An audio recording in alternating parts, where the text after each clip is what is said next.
Hi everyone, it's QuickyBaby and welcome back to World of Tanks. And sorry there has been a distinct lack of videos on the channel over the last 10 days. It's almost as if I've been doing something. Yeah, there's been a mission marathon to be able to get the 122 TM. It's probably taken me about 40 hours so far and I'm going to be finishing it off today. That's right, because I've been doing it on my free-to-play account. As you can see, I'm playing on my Plays for Free account. Pretty obvious what the name is all about there. It's an account which I created at the end of 2018 to go and try and experience what World of Tanks is really like for all of the players out there. So, before I explain a little bit more of that, let's focus on the situation at hand. And that is that there's a pesky French-wheeled light tank while I'm playing the more classic Soviet light tank. Now, one of my strategies when I'm playing in a T100 LT and I'm in a duel against an EBR on the enemy team is I just let them tire themselves out. You just got to put the kids to bed so the adults can play. That's the way that I feel about it. And here we go. We can see already the child is starting to get sleepy. It's been buzzing around the party. Too frenetic, obviously starting to run a little bit low, and there you go. Okay, good stuff.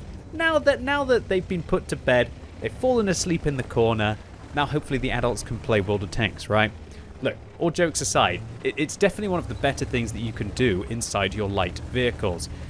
Take advantage of the fact that you probably know that the wheeled vehicle is going to play really recklessly at the start of the game, and try and put yourself in a position where maybe you're going to spot their reckless aggression. And it seemed to work out here. Although I was kind of doing more spotting against the T57 Heavy than the EBR, so I can't really claim the victory against that EBR 105. But it's the positioning that was important. It was the fact that we managed to light them up first. Maybe they really wanted to try and get all that extra spotting at the start of the game. And just by surviving and letting the EBRs do their crazy stuff at the beginning. I'm not saying to not try and get the early spot off. I would have gone into that bush irrelevant of the situation. But by just holding on there at the start of the game, you can really excel in the latter parts of the game. One thing that I've been noticing recently is that when I'm really patient in World of Tanks and I really look after my hit points, then they're far more useful to use in the latter stages of the game. And that's where light tanks can truly shine inside World of Tanks. That is the latter parts of the game. When there are holes in the enemy vision, when you have opportunities to maybe get a little bit more forwards, when their light tanks have died, or really late in the game when maybe a third or half of the players are down, and then the map suddenly feels bigger.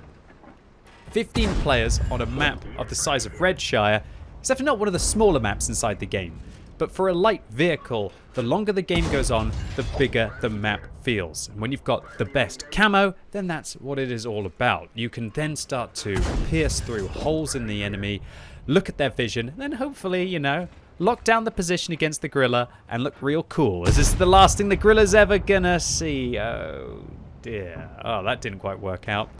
Pesky gorilla must have moved, or maybe I just got bad RNG and managed to hit the tracks. I was thinking about firing a second one blind there. Yeah, it's a very low chance of that one working out for me. Alright, so let's just start to whittle down the Sheridan. And I'm feeling pretty chipper about this situation, because we've pushed the gorilla back from the ridgeline, and because the FV405 went up towards the east, and because we've now managed to get some of the light tanks out the game. We've actually got this lovely area in the middle of the map that we can play. And I realize now, oh dear, yes, there are vehicles opposite me. Oh dear goodness. Thank you, though, that the T57 Heavy is firing heat, because the heat is actually going to have a less chance of being able to go through some of the plates on this tank. We managed to ricochet the shell, which is wonderful. I get to keep those hit points, and we even get a nice amount of spotting on the WZ-111-5A. So maybe a little bit too cheeky there. The Bat Chatillon clearly went up to go and try and remove me from the game. And now I'm just going to go back into this lovely bush location here where hopefully I'm going to be okay, but oh gosh, oh dear. Looks like the Kranvang spotted me while I was trying to do a handbrake turn into the bush, and the Bat Chat that we put a round into a few minutes ago is now starting to remove my hit points very quickly indeed. You can't take very many hits in any of your light vehicles, even a fairly healthy one like the T100 LT that has 1,500 hit points. And every shot you take is less of an opportunity that you can manage to make a play towards the latter part of the game. So let's focus back while we've got a bit of a respite here, where I've joined the Midgard here, and talk about my free-to-play experiences over the last week. Look, I started this account, as I said, in 2018 because I felt like I was losing touch with the way that the majority of players play the game. And some people were even suggesting to me that I didn't know what kind of a new player experience was. So I created the account to be able to become as well informed as I possibly could be about low tiers and also about the trials that free-to-play players have to face. Can you truly be competitive, and just how pay to win is World of Tanks? Well, I found out that you can be competitive, just not as competitive. As you can see, I am using only standard consumables here, which means that, for example, if I was to lose my ammo rack and my trank at the same time, that I would no longer be able to fire back at my opponents, or I might accidentally repair the ammo rack and then I'm locked down in position. Oh, just a minute, let's focus on the aggression here, and that is that this is just where light tanks can be absolutely awesome. You know, you've got the speed to be able to make plays that players don't expect. Looks like that Gorilla expected me to just hang in that position and maybe try and engage the opponents towards the west. Instead, I decided to take an opportunity. I was pretty much guaranteed to be able to kill the Gorilla there as long as I hit the shot and managed to penetrate them against the very lightly armored German tank destroyer. And so just that kind of pressure to, again, try to control the center of the map. And look at this beautiful situation. I was thinking at the time, maybe I'll sneak my way in here and go after the artillery. But look, it's like this sea of red has been divided. Is the T100 LT Moses? Maybe, possibly. Let's see if we can spot out and see if we can get our artillery into the game and hopefully manage to harass some of the enemy artillery. So seeing how I just spotted the Conqueror gun carriage and we saw an artillery tracer, that means that both of them have to be here. And that shell suggests to me that the Conqueror gun carriage tried to turn around and be able to fire one at me while I was spotted on the move. So I'm going to approach this bush from this location so that I don't get spotted from where I thought the artillery was, but unfortunately for me, the Conqueror gun carriage was towards my right, which means that I do get spotted, and now I have to hide here behind this rock for a second. And oh dear, I know the GWE 100 wants to try and shoot me, but hopefully they've still got a bit of a reload. I pop up, I don't shoot the Sheridan because I don't think he's going to spot me, and luckily for me, my artillery looks like they one-tap the enemy artillery with a little bit of German on German GWE 100 action. And now, this is just where you want to be in a light tank, right? Controlling the vision. I'm going to go forwards, knock the tree, pull back out of the bush, and just wait to see where the Object 430U is going to fire in a second. We're going to knock down this tree as well in just a second. The Sheridan blind fires. The Object 430U looks like they blind fire the rock, so they don't actually realize where I was, and they didn't see the tree getting knocked down. But now that I've knocked down the tree, vacated the bush, and got back into the bush, I've got more room to play around inside the bush. And it looks like that little sparse tree there is actually providing concealment for the enemy team. How bizarre is that? Okay, so the 430U is trying to venture forth towards me. I'm going to see if we can finish off the Sheridan.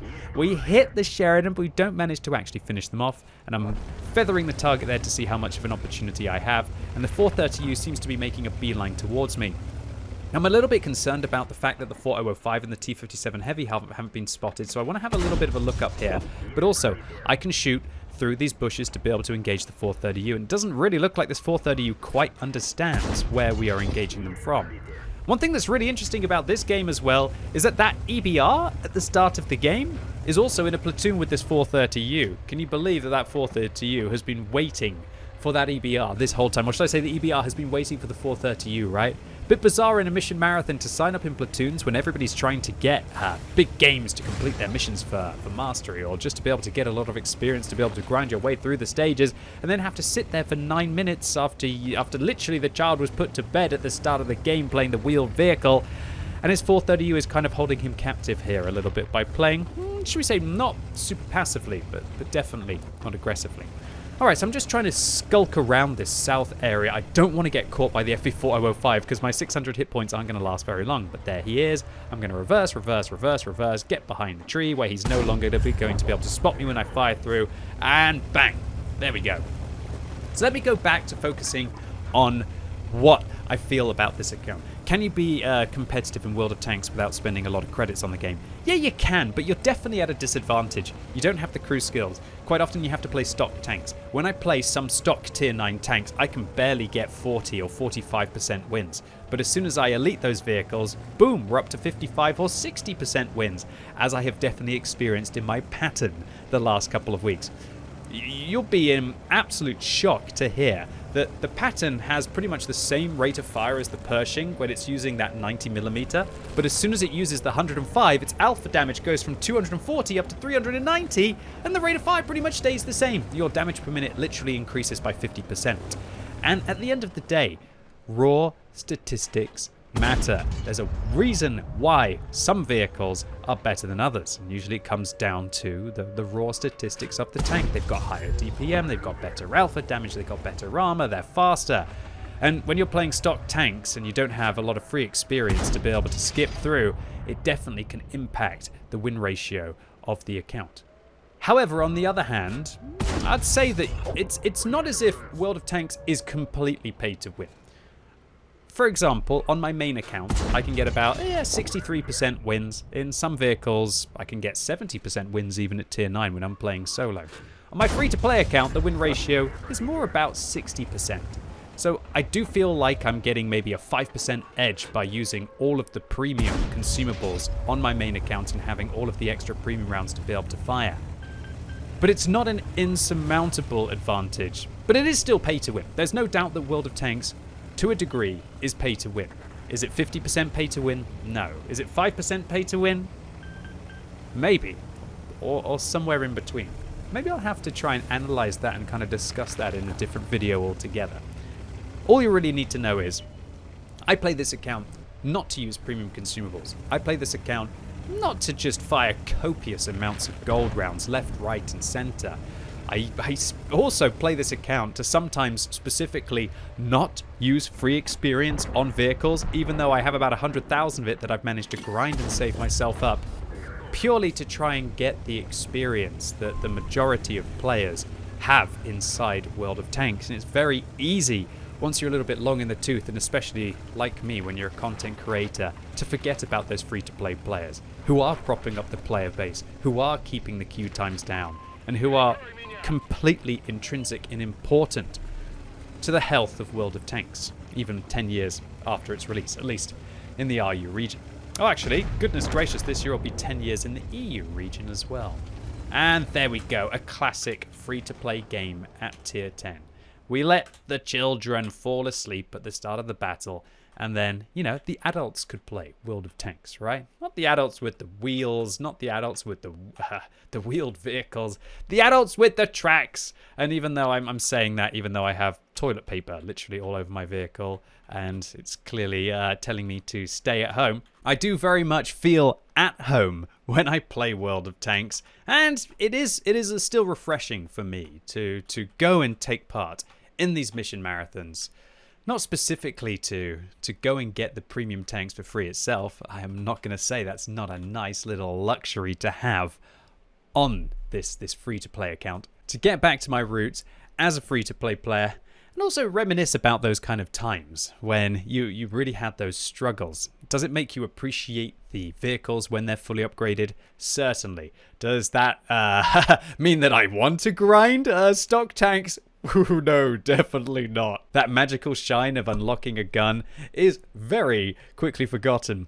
But I think the trauma of having to play through to be able to get the vehicles fully upgraded can sometimes be a little bit too much when we remember that this is a game after all. So an ace tanker here for our T100 LT with 1,403 base experience, and that 6th kill on the Kranvang netted us a top gun as well. As you can see, I didn't have a premium account during this game, and even though I tried my hardest to aim well and to not fire the premium rounds, at least until I ran out of my regular rounds, we'd make a 10,000 credit profit. Yeah, it's always interesting when you do 5,000 damage and 3,000 spotting and don't even take all that much damage to your vehicle over a battle, and you can barely break even without a premium account. I guess that's what tier 10 is all about, right? And I hope this video helps some of you out there who are wondering how to play your classic light tanks, especially against the newer wheeled vehicles. Now look, I'm not saying that every wheeled vehicle is just going to tuck themselves out and die early on in the battle, but it does happen a good proportion of the time. And if you can put yourself in a position where you can still be effective without risk getting taken out early by the EBR's vision, and you're alive towards the latter part of the game, That's really where you can start to take it upon yourself to carry your games of World of Tanks. Anyway, ladies and gents, boys and girls, that's it for today. Really hope you enjoyed this one. If you did, give it a thumbs up, but if you hated it, give it a thumbs down. And if you're watching this video as it goes live on Saturday, I am going to be finishing my mission marathon now. I'm going to be pretty much doing the last 6 hours of the grind. And so if you want to come along and see what it's like when QuickyBaby plays free to play, doesn't have the luxury of cherry picking a good game, then yeah, feel free to come along for the ride. And if free to play isn't your thing, I'm going to be doing an E100 Tech Tree Showcase tomorrow. Looking forward to that one. So really looking forward to seeing you sometime this weekend, and have a good one, whatever you get up to. Good luck if you are trying to finish the mission marathon. And as always, thank you so much for watching. You've been epic, and hopefully I'll see you soon.